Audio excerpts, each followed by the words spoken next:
அரசியல் மணி நேயர்களுக்கு அன்பு வணக்கம்.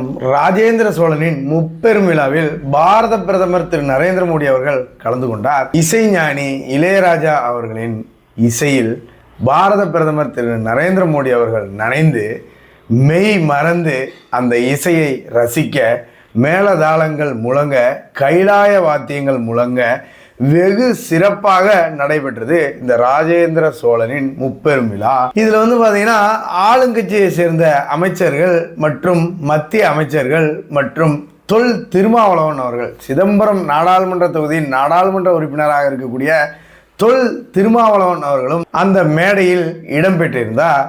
அதில் பாரத பிரதமர் திரு நரேந்திர மோடி அவர்கள் உரையாற்றும் போது தனது உரை தொடக்கத்தில் வணக்கம் சோழ மண்டலம் அப்படின்னு ஆரம்பித்து, நமச்சிவாய வாழ்க, நாதந்தாள் வாழ்க, இமை பொழுதும் என் நெஞ்சில் நீங்காதாந்தாள் வாழ்க அப்படின்னு தனது உரையை ஆரம்பித்தார் பாரத பிரதமர் திரு நரேந்திர மோடி அவர்கள்.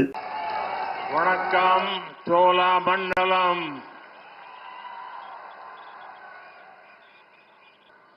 நம சிவாய வாழதா நாதன் தாள் வாழ்தா இமை பொழுதம் ஏன நெஞ்சில்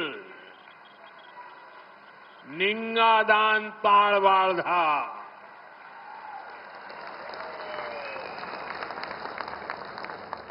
இதே வாசகத்தை எதையும் பார்க்காம, பேப்பரை பார்க்காம, துண்டு சீட்டை பார்க்காம நம்ம தமிழக முதல்வர் திரு M.K. ஸ்டாலின் அவர்கள் சொன்னார் அப்படின்னா, சொல்லிட்டாரு அப்படின்னா நான் திமுக சேர்ந்துடுறேங்க. அதே போல் இன்னொரு விஷயம் பார்த்தீங்கன்னா, காலையில் அண்ணாமலை அவர்கள் என்ன சொன்னார் அப்படின்னு பார்த்தீங்கன்னா, ப்ரெஸ் மீட்டில் பாரத பிரதமர் திரு நரேந்திர மோடி அவர்கள்ட்ட ஒரு சில கோரிக்கைகளை வைத்திருக்கின்றோம்.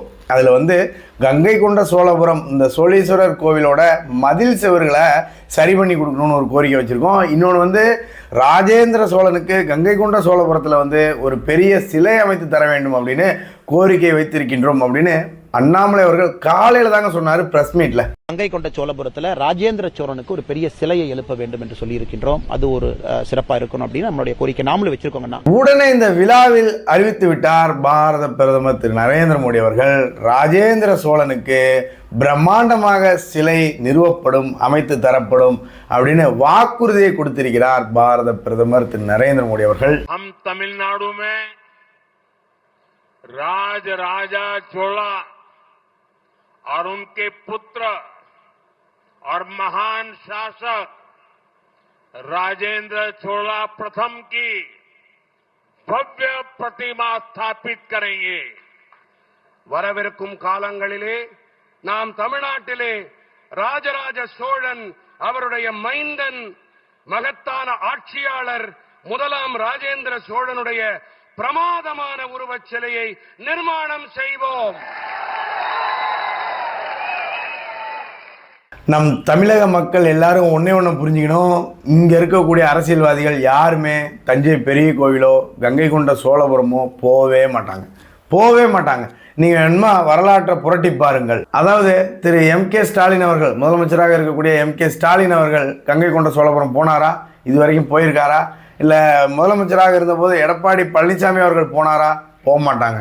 ஏன் அப்படின்னா, இவங்களுக்குள்ள ஒரு நம்பிக்கை என்னன்னா, இந்த கோயில்களுக்கு போயிட்டா நம்ம பதவி போயிடும், நம்ம ஜெயிக்க முடியாது, நம்ம தோத்துருவோம் அப்படின்னு இவங்களுக்குள்ள ஒரு நம்பிக்கை. ஆனால் பாரத பிரதமர் இன்னைக்கு உலகெங்கிலும் கங்கை கொண்ட சோழபுரம் எங்கேயா இருக்கு அப்படின்னு அனைவரையும் கேட்க வச்சுட்டாரு.